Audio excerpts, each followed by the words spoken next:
Welcome to the global interview series on hydrogen, where we slice through the buzz of what's next for the most abundant natural element in the universe and ask what tangible steps can be made in 2021 and beyond. Delighted to have Bojana Atrowski, Secretary General for Gas Infrastructure Europe, with us today. Bojana, hi. Hello, nice to be with you today. Thank you. There is a lot of buzz surrounding hydrogen, and especially in the last 18 months or so, and it's been put out there by some that it's a silver bullet that's really going to get us to those 2050 decarbonisation targets. Is this a bit of a dangerous narrative? While obviously it's a very valuable energy resource and it's yet to be fully leveraged, especially on the green hydrogen side, and there's still a lot of potential with blue as well with CCS and so on. Is this a bit of a dangerous narrative, or do you think we're on the right track?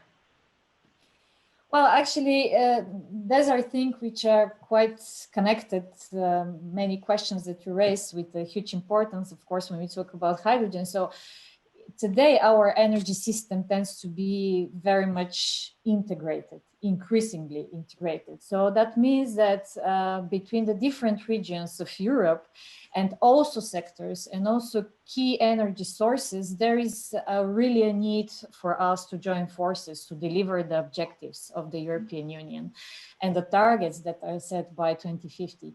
And it's really about, let's say, tackling these transitional processes with something that we very much like to say. It's so-called a holistic approach, let's say.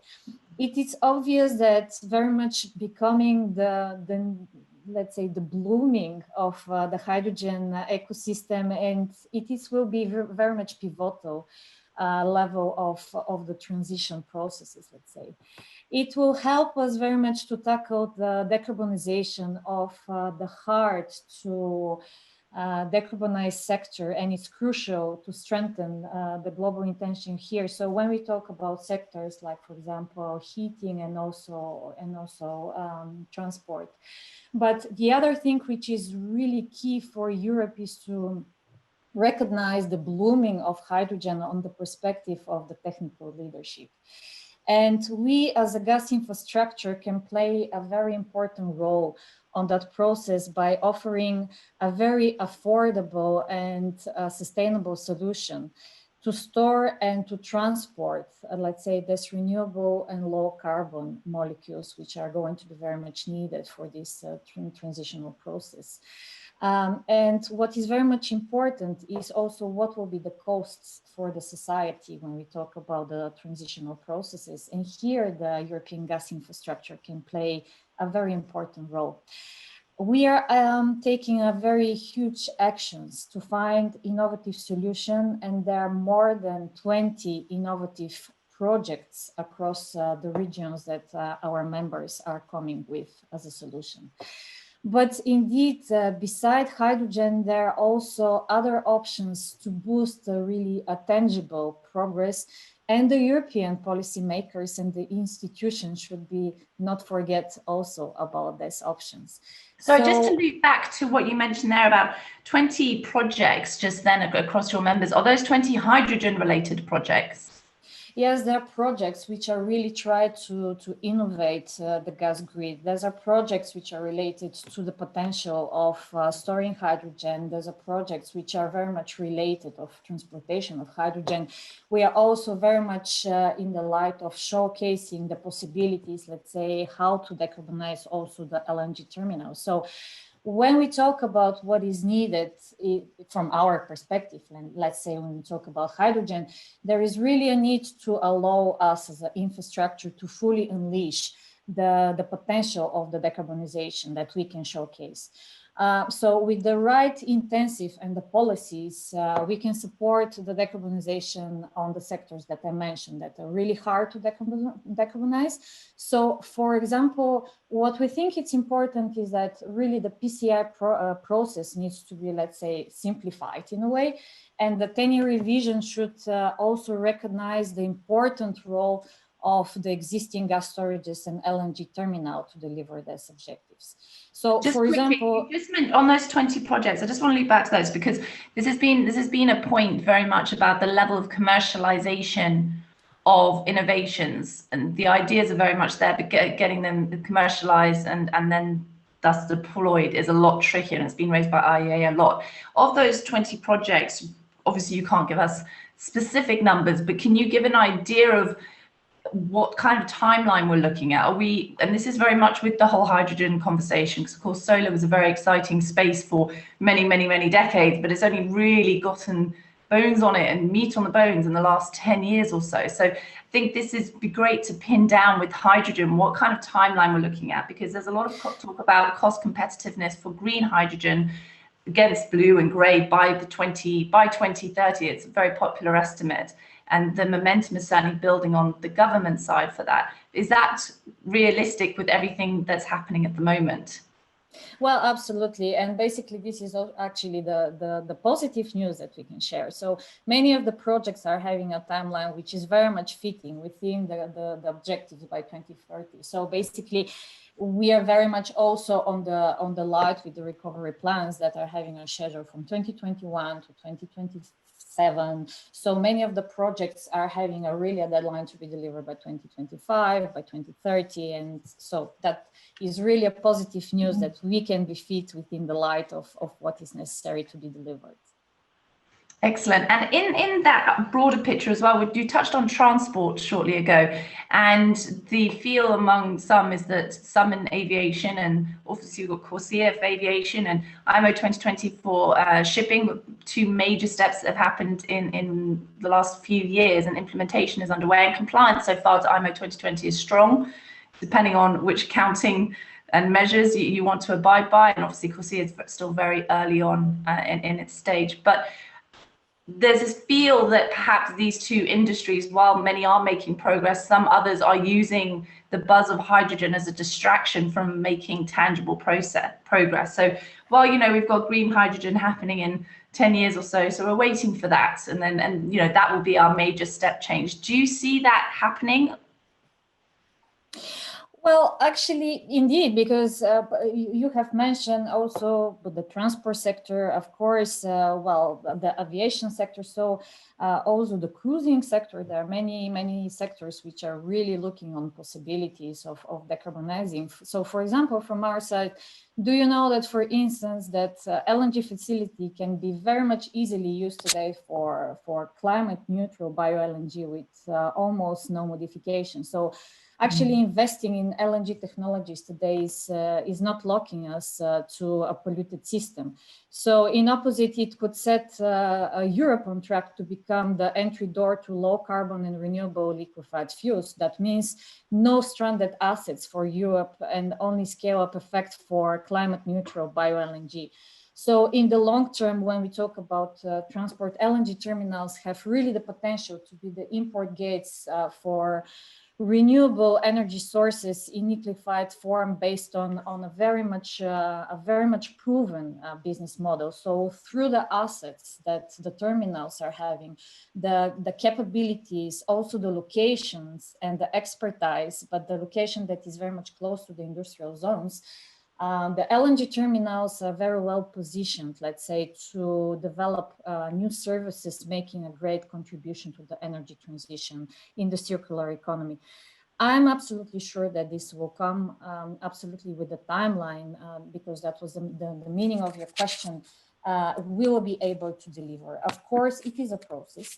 And in this perspective, the European Commission actually mandated GIE as an association to study what could be the future role of LNG terminals and what kind of possibilities. And we came with 4 different pathways for the long-term use of LNG terminals in Europe. So what kind of use to decarbonize? You have one of the options to decarbonize the gas upstream. There is an option to decarbonize also the downstream. There is an option to decarbonize by using hydrogen carriers, and also an option with e-fuel. So basically a variety of options which indeed still needs to have a very deep technical observation still, a lot of possibilities on how this could be financed, etc. And like you said, it's very much about a holistic progress, because as you say, exactly, that we're looking at the LNG side, but hydrogen fits into that. And again, that loops back to what we were saying at the beginning, in that hydrogen is not this silver bullet, this be all, this end all, we're saved.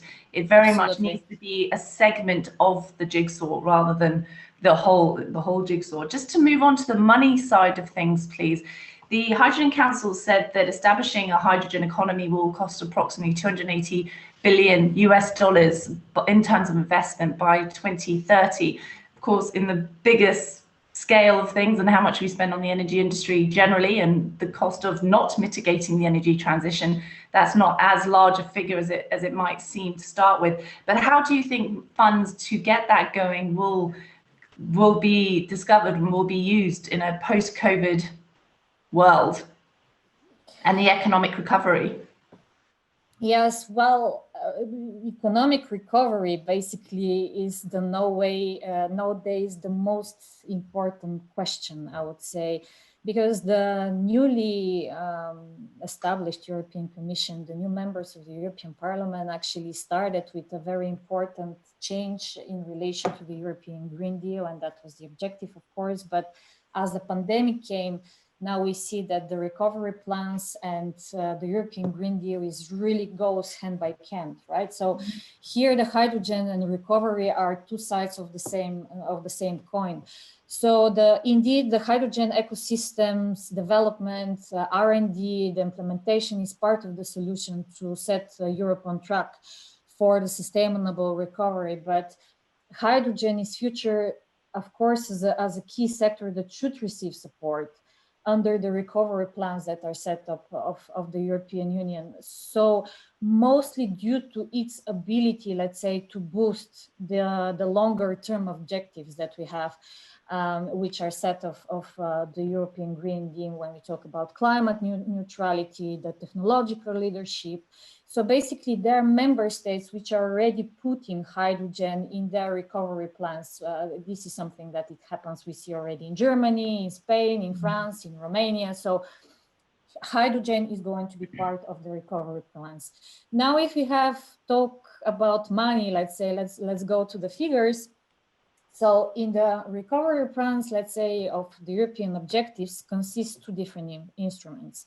New Generation EU Fund, and also the revision of the European budget, right? So if we get into the nitty-gritty, let's say, it is worth of a total of 750 billion and 1.100 billion respectively, which will, let's say, come from MFF and the European budget of the period that we already discussed from 2021 to 2027. So 30% of this next generation amount will be dedicated to climate climate neutral project. So you see, there is a big part and amount of these recovery plans that needs to be considered in this perspective. So here, what we can do as a gas infrastructure, of course, we can help of reducing the costs of the hydrogen deployment, because as I mentioned, the cost for the society of all the decarbonization process are really important. So as we have a system which is really reliable, so gas pipelines can be retrofitted to carry hydrogen, actually linked to centers, the mountain supply, which is coming with not a very large costs, because thanks to the extensive infrastructure and the capacity actually to innovate, we can be a very key enabler to this move to the hydrogen economy, let's say, in the future. And in that broader picture, do you see Europe? We did a roundtable last week with leaders and the other leaders in the European space for energy, and hydrogen came up, obviously. And we were talking about the Green Deal and the 3 different phases and so on, and what confidence there is that Europe can become an international or a global leader in the hydrogen economy by 2030. What is your view on that? Would you say yes, no, maybe?